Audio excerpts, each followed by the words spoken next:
BookTube, welcome to Jackie's Literary Corner. I am Jackie. So, the video I'm gonna do, I discovered recently a new channel, like literally yesterday, last night.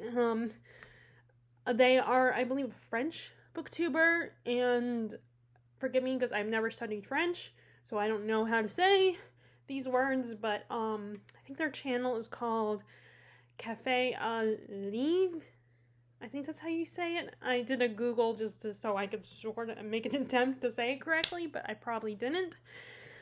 But they did a video on classics that they don't love, and I thought I might try that. I don't have a lot.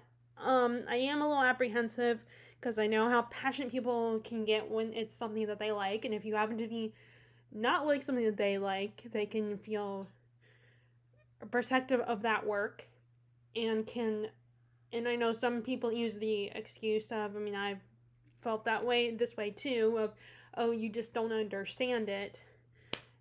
And I still think, and I've said this before, I still think it's not fair to assume that people, just because someone doesn't love a classic that you love, that doesn't mean they don't understand it. I mean, and maybe they do not understand it, maybe that is true, but I don't think that's always the case. I think it's unfair to assume that, well, you just don't get it. Like, people are allowed to, I've discussed this in videos before, that people are allowed to not like certain classics. Classics are not above criticisms. Classics are not above being disliked for valid reasons. And occasionally the reasons are a little silly, but most of the time I think the reasons why someone might not like a classic are valid, or even if you think it's silly, it doesn't matter. That's just how they feel. You can't change their opinion, just as your opinion is you love it and you think it's brilliant or just think it's really fun or really good. And their opinion is that they don't like it. They don't enjoy it. They don't think it's good. So they're allowed to feel that way. So, even saying this, there is always a possibility that I might get people mad, or I mean, so far, since I'm still growing as a channel, I haven't had anything really terrible happen. I mean, I've had a few comments here and there that made me uncomfortable. So I don't know how this is gonna go, but I'm gonna try. I want to try it. So again, these are just my opinions, and I'm probably not gonna change my mind about these books. I mean, but anyway, let me just go ahead and talk about the list, the handful of books that I don't, classics that I don't love. So the first one is more modern, like at least early 20th century classic, and I read it in middle school the first time. I reread it a few years ago, and that is Catcher in the Rye by J.D. Salinger. I just do not connect with this book. I understand what this book is about, and maybe I'm not the target audience for this book. It was one of these things where I wanted to try it and see how I felt later on in life, because I thought it was okay back then when I first read it in middle school. I thought it was kind of entertaining back then. But I would just get very frustrated with Holden Caulfield, and I didn't really connect with him. And before anyone says anything, I understand that he is experiencing depression. He is going through a really tough time and feels a sense of displacement, and feels like he's just going through the grief of, he lost his brother. I think his brother killed himself. I think it still has been a while, so I don't know if that's what happened. I know his brother died, and he feels like, and I understand that I can't imagine what that grief feels like, because my sister is still here with me. I have a very good relationship with my parents and everything. So no, I don't connect with this character because I cannot relate to him. But I do feel sympathy for him. I do. I'm not saying that I don't. I do feel sympathy for his character. But I still get frustrated with him, and because I just don't connect with his emotional baggage and what he's going through and his choices that he makes throughout the book. I understand he's a very angry teen, and I would still, consider maybe when my nephews are old enough to read this kind of book. They're still very young. They're still little kids. But when they're old enough, maybe they will connect with this book, and I would recommend it to them. I just don't like this book. I didn't enjoy it. When I read it again, I thought it was okay the first time, and maybe because I was young. I was a preteen or teenager, I don't remember. And I do like his relationship with his sister. I think that's really sweet. But I just don't get this book. I just don't like it. And if you like it, if you enjoy it and think it's a great book, then that's fine. Go enjoy it. Like, I just don't. Next is one that was actually on this person's list, and that is Romeo and Juliet. Now, I like Shakespeare. I've enjoyed him so far. Most of his works I read Romeo and Juliet in 9th grade. I read Hamlet a few years ago, and when I took a literature class, although we kind of rushed through it because we spent so much time on Canterbury Tales that we barely got to Hamlet. We ended up reading it on our own. We didn't even really discuss it. Although I had this embarrassing moment in that when I took that class where I, was like the closest I had come to Hamlet was watching The Lion King, which is supposed to be a retelling of Hamlet. And the teacher was like, it's not even close. Like, it has nothing to do with Hamlet. I'm like, and I just felt a little, I don't remember exactly what she said, but something along those lines. I was like, I didn't say anything because she was the professor and everything. A part of me was like, it is a retelling of Hamlet if you watch it. And so this day, I'm still a little bitter about that moment and feeling really embarrassed. And, but that was, and then I read in my sophomore year of high school, and I think I kind of had a crush on my teacher at the time. We read Julius Caesar. We did one of those where each of us read parts. I don't know if I read a part or not, but I don't remember. But I always enjoyed that class at the time. Definitely enjoyed it better than my I can't remember. There was another, my middle school literature English class. And and so far my favorite is King Lear. And I read Merchant of Venice. I thought that was okay. And I recently, and I've seen adaptations of Much Ado About Nothing. I have not read it, but I do have a copy of it. And I also recently read The Winter's Tale. And I think Shakespeare is someone that you need to, in most of Shakespeare's plays, I feel like you need to actually see the play, and that some of them, you don't always connect with them when reading them. But anyway, as far as Romeo and Juliet, I have considered giving it another shot, because there are aspects of it I really liked Mercutio, and I liked the nurse. I remember really enjoying those characters. But it could be the adaptation also made them a little more entertaining. And I do have my nephew, my 8-year-old, now he's 9-year-old nephew. He is in a special school, a private school, and they did Shakespeare's Romeo and Juliet, and he played the father of Juliet. So I remember thinking, first I was like, wow, very impressed that they were having these little kids do this play, and kind of shocked, but at the same time, I was a little proud auntie that he was doing the play, he was doing Shakespeare, and he did, and according to my sister and brother-in-law, he did a really good job. Although they are a little biased because it's their son, but still, I was very proud that he did that. And so I also kind of was like, maybe I'll give it a shot. So this one I think I still don't love the story of this one, but I do, just like with Catcher in the Rye, I understand that what this is about, that this is not just about these two teenagers falling in love within 24 hours, but also that it's about these families feuding with each other over stupid stuff, and then their children sacrificing themselves for each other, coming together. And also Shakespeare's language, I get all that, and the language is beautiful, and it's such a heartfelt and such a beautiful ending, even though it's tragic.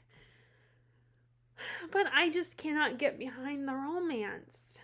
I don't think it's as wrong. I agree with the cafe on leave that it's not that romantic. I understand why people would assume it's romantic because, you know, it's Shakespeare.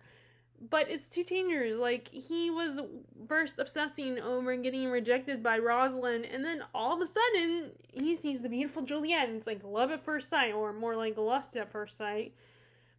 And he's over Rosalind, and it's like, Rosalind who? And I did like that there was a spin-off that they attempted, a TV show spin-off about Rosalind, and I can't remember who the male lead was. But I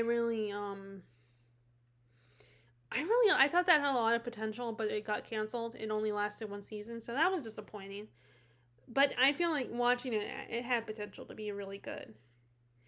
But the romance, I cannot get behind it because of that. Because they're two teenagers that within 24 hours, they're in love and they're dying for each other. And I mean, like, again, I get that it's like teenagers are just very dramatic and they're getting caught up in their emotions and all that. And, you know, again, the language and the fact that their families are feuding for stupid reasons and then come together because their kids die for each other. And I get all that, but I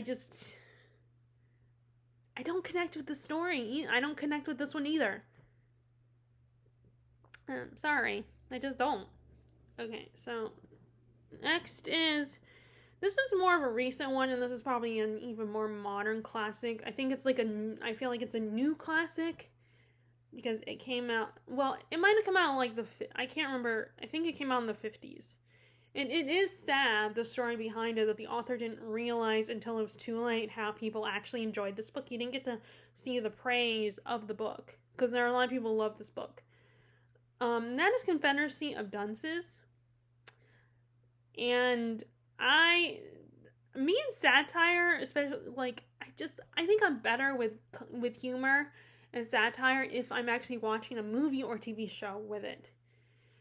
I mean, I don't mind when there's, like, I like when there's humorous moments in, like, you know, a book that's not necessarily humorous.